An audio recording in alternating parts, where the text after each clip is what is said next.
Tristan, you mentioned a little bit earlier that you are an immigrant. So, what was your experience coming to the US at such a young age, and what challenges did you face once you arrived in the US? Yeah, so my family moved here when I was 9. And you know, you at such a young age, you don't really know what's happening. Like you do, but you don't. Like you're just kind of following the most coming from an Asian community. I think of the most elder, the most in authority, the most honored. Like those are the people who I'm like, okay, I trust you. You've taken care of me thus far. Um, and so, but I think later down the road, there became this dissonance became a lot louder of like, wait, hold on a minute. Like, as an Asian American man, boy, back then it was like family was the biggest factor. Those are the people that we love and cherish and never leave, but we left. Um, that was a huge dissonance for me. And I think even as I talk to other Asian American immigrants here, we don't really talk about that dissonance of you were taught that family is of utmost importance. But there was a decision made by your family. As a child, I didn't make that decision, it was made for me. Um, but that I didn't have the space to really process what do I do with that value?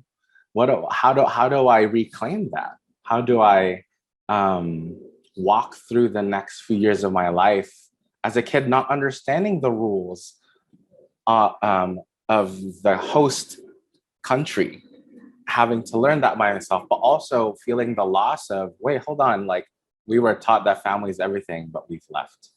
How do I rebuild that here?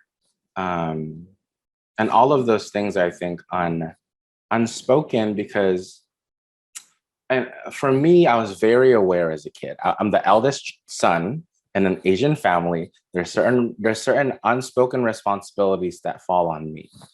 I moved with my mom and dad, and I had a little brother who's 5 years younger than me. And so I took on immediately this parenting role as much as I could, and that grew as I became more mature. There was all of these things that went in play that I didn't know were the backdrop of like, okay, this is my new life in America. But what I did discern immediately was, okay, it's kind of survival. Like everyone else who's established here, they're they are trying to reach a higher level of, I don't know, like a standard. Like we want to live a more comfortable life. For us, we were not afforded that. We didn't have that space. We were surviving. Achievement meant survival. Success meant survival. For other people, success meant you get to try again. For us, it's like, well, you got one try. And it affects not just you as an individual, but your family as well. And so those are the things that I was thinking through when I was 9, and kind of just learned along the way.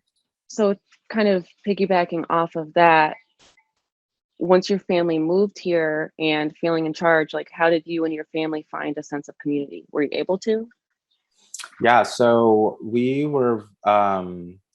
had moved to a historically immigrant city called Monterey Park, Alhambra, in the Southern California area. Um, it's kind of like the Ellis Island like area where for Asian immigrants, they all moved down here, and then there was a pocket up in San Francisco as well. But I moved down there, and my family found a group of Filipino immigrants to kind of live life with. Um, they found it through church. They found it through like becoming friends with someone at the supermarket. Like just all of these little pockets. It's like, oh, you're Filipino too. Oh, you kind of get it. Okay, let's like become friends. And then so for up until I was high school, a lot of my friends were Filipino immigrant families. And then throughout school, even the people that I naturally um, integrated with, my school friends were a lot of immigrants as well, whether they were Hispanic or Asian.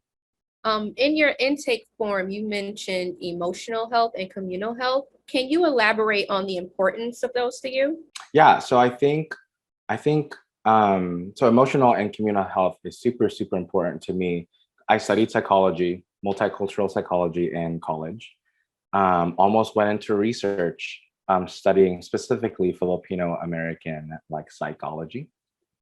So that's always been super important to me. But I think something that so now there is this uprising of, yes, emotional health is really, really important. Mental health is really, really important. But I think we tend to think about it as individuals that when we dive into taking care of our own mental and emotional health, it kind of stays within us. But I actually do think that as individuals, as we participate and engage with our own emotional and mental health, it actually ripple effects into those who we commune with, who we were, and actually, I mean, there's that phrase, hurt people hurt people. Well, heal people also heal people.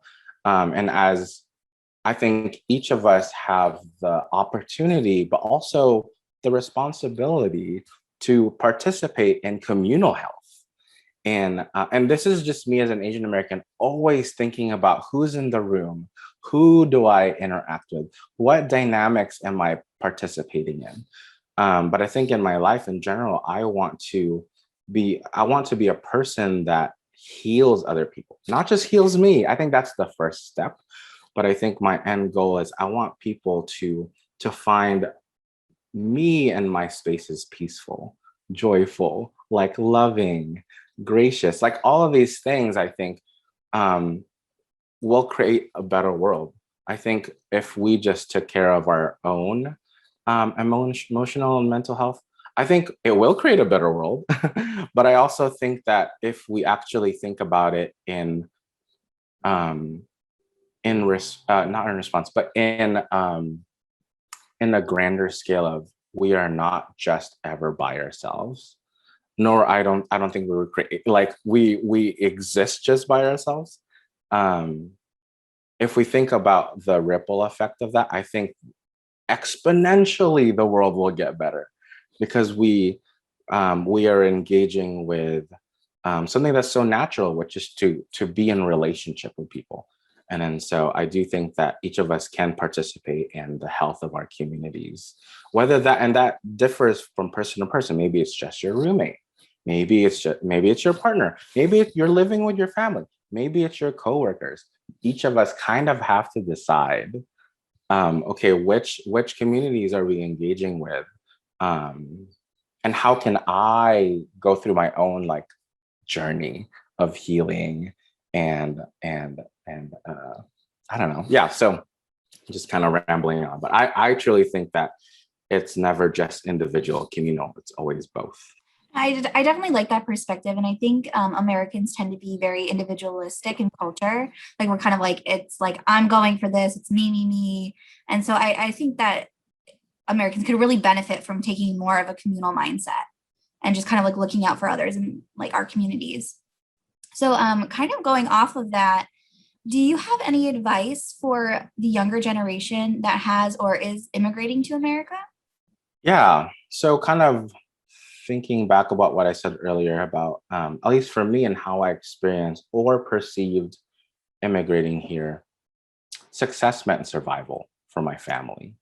And I thought that I was not allotted any moments of failure.